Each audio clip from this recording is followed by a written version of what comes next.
नमस्कार प्रिय दर्शकों, आज हम दशम भाव के बारे में विचार करेंगे। ज्योतिष में दशम भाव को कर्म का भाव कहा गया है।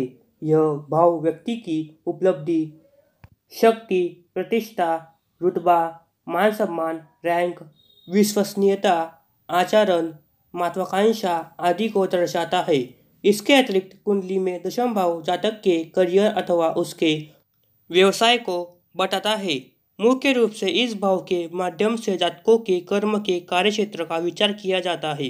कर्म, जीवनशैली, साम्राज्य, सफलता, आचरण, सम्मान, बलिदान, गुण, अर्थ, गमन, ज्ञान, प्रवृत्ति, ये सभी दसवें भाव से ज्ञान होता है। दशम भाव के कारकत्व: दशम भाव व्यवसाय, रैंक, अस्थायी सम्मान, सफलता, आजीविका, आत्मसम्मान, धार्मिक ज्ञान और गरिमा को दर्शाता है। ज्योतिष में दशम भाव का महत्व: पाश्चात्य ज्योतिष में कुंडली के दसवें भाव को पिता का भाव माना जाता है, क्योंकि कुंडली में दशम भाव ठीक छोटे भाव के विपरीत होता है, जो कि माता का भाव है। प्राचीन काल में पिता को ही गुरु माना जाता था और कुंडली में नवम भाव गुरु का बोध कराता है। अतः नवा भाव को गुरु के साथ साथ पिता का भाव भी माना जाता है। ऋषि पराशर के अनुसार नवम भाव पिता का भाव होता है, जबकि दसवां भाव पिता की आयु को दर्शाता है। काल पुरुष कुंडली में दशम भाव को मकर राशि नियंत्रित करती है और इस राशि का स्वामी शनि ग्रह है। साथ ही साथ दशम भाव को लेकर उत्तर कालामृत में कालिदास कहते हैं कि कुंडली में दशम भाव से व्यापार, समृद्धि, सरकार से सम्मान, सम्मानीय जीवन, पूर्व प्रतिष्ठा, स्थायित्व, अधिकार, घुड़सवारी, एथलेटिक्स, सेवा, बलिदान, कृषि, डॉक्टर, नाम, प्रसिद्धि, खजाना, ताकतवर, नैतिकता, शिक्षण, आदेश आदि चीज़ों का विचार किया जाता है।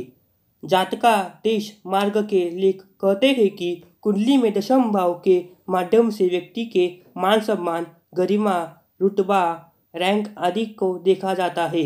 वही प्रश्न ज्ञान में भट्टोत्पल कहते हैं कि दशम भाव से साम्राज्य, अधिकार का मुहर, धार्मिक योग्यता, स्थिति, उपयोगिता, बारिश और आसमान से जुड़ी चीज़ों से संबंधित मामलों की जानकारी प्राप्त होती है। सत्य संहिता में लेखक ने दसवें भाव को किसी व्यक्ति की सामाजिक स्थिति, रैंक, रुतबा अथवा प्रतिष्ठा एवं सज्जन लोगों से के साथ उसके संबंध की जांच करने वाला बताया गया है। वाराहमिहिर के पुत्र पृथुषस ने दशम भाव को लेकर कहा है कि इस भाव से किसी के अधिकार से संबंधित सूचनाएं, निवास, कौशल, शिक्षा, प्रसिद्धि आदि चीज़ों का ज्ञान किया जाता है। संकेत निधि में रामदयालु ने कहा है कि कुंडली के दशम भाव में से जातक के अधिकार, परिवार, खुशियों में कमी देखी जाती है। यह भाव लोगों के पूर्वजनों के प्रति कर्म, व्यापार, व्यवसाय, आजीविका, प्रशासनीय नियुक्ति, खुशी, स्थिति, कार्य, घुटने और रीढ़ की हड्डी को देखा जाता है। विभिन्न ज्योतिषों की किताबों से दशम भाव को लेकर लगभग समान बातें लिखी गई है। यह भाव जातक की नैतिक जिम्मेदारी तथा उसकी सांसारिक गतिविधियों से संबंधित सभी विचारणीय प्रश्नों को दर्शाता है। यह भाव लोगों के स्थायित्व, प्रमोशन, उपलब्धि एवं नियुक्त के बारे में बताता है।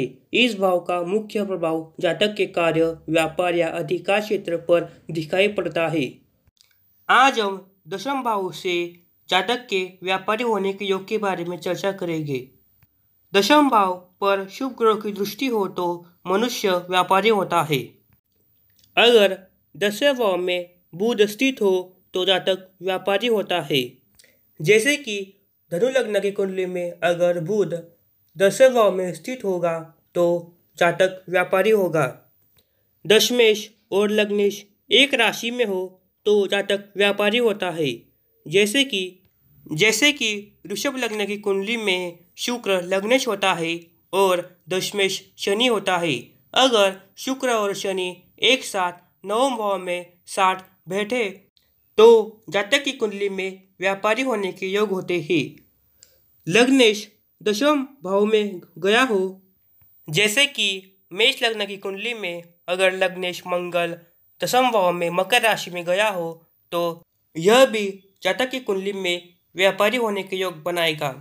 यदि दशमेश प्रथम, चौथे, पांचवें, सातवें, नौवें या 10वें भाव में हो तथा शुभ ग्रह से दृष्ट हो तो यह भी व्यापारी होने के योग बनाएगा। जैसे कि अगर सिंह लग्न की कुंडली ली जाए तो सिंह लग्न की कुंडली में दशम भाव का स्वामी शुक्र होता है। अगर शुक्र प्रथम, चौथे, पांचवें, सातवें, नौवें या 10वें भाव में हो और उस पर शुभ ग्रह की जैसे गुरु की दृष्टि पड़ जाए तो यह भी व्यापारी होने के योग बनाएगा। अगर कुंडली में दशमेश अपनी राशि में हो तथा शुभ ग्रह की दृष्टि हो तो जातक व्यापारी होता है। अभी हम दशम भाव से जुड़े कुछ योगों के बारे में चर्चा करेंगे। पहला, अगर 6, 8, 12वें भाव में पाप ग्रह से दृष्ट बुध, गुरु, शुक्र हो तो जातक को किसी भी काम में सफलता नहीं मिलती। जैसे कि कौन सी भी कुंडली ली जाए जिसमें गुरु, शुक्र और बुध 6, 8, 12वें भाव में हो और उस पर पाप ग्रह की दृष्टि हो यानी शनि, मंगल, राहु और केतु, तो जातक को अपने काम में संघर्ष करना पड़ेगा। दशमेश तीसरे, 8वें या 12वें भाव में हो तो मन चंचल रहने से काम ठीक नहीं होता।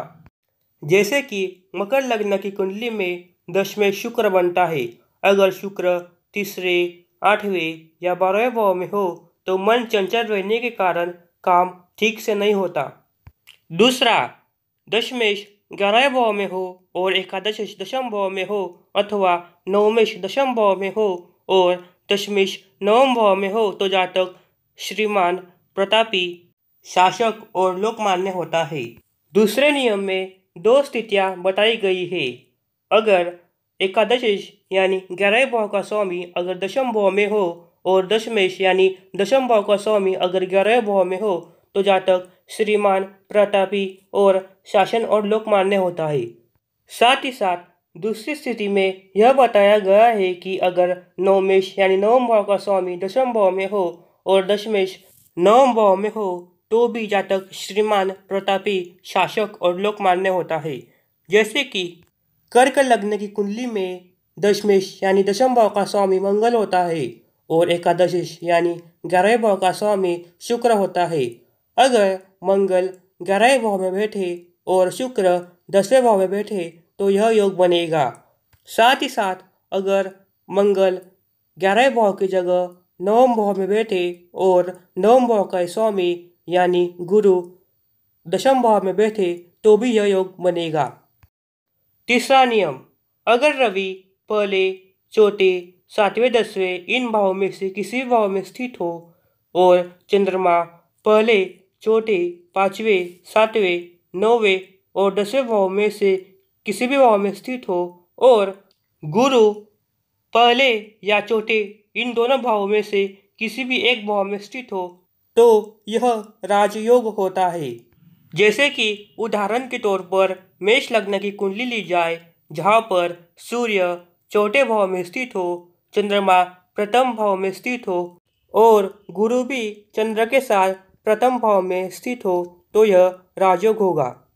चौथा नियम, अष्टमेश छठे भाव में हो और षष्ठेश अष्टम भाव में हो अथवा अष्टमेश और षष्ठेश दोनों ही प्रथम, चौथे, 7वें या 10वें भाव में हो तो जातक प्रतापी होता है।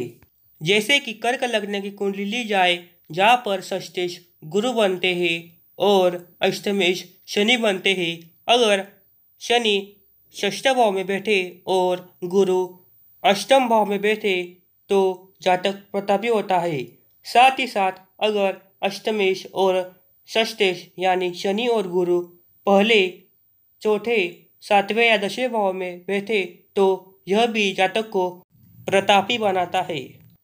5वां नियम, बलि शुभ ग्रह 11वें भाव में गया हो और किसी अन्य शुभ ग्रह के द्वारा देखा भी जाता हो अथवा द्वितीय स्थान में चंद्रमा, गुरु और शुक्र गए हो तो जातक श्रीमान होता है।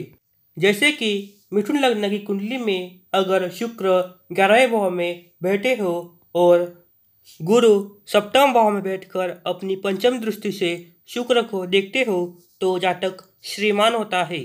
साथ ही साथ अगर किसी भी कुंडली में अगर चंद्रमा, गुरु और शुक्र द्वितीय भाव में यानी दूसरे भाव में युति बना रहे हो तो भी जातक श्रीमान होता है।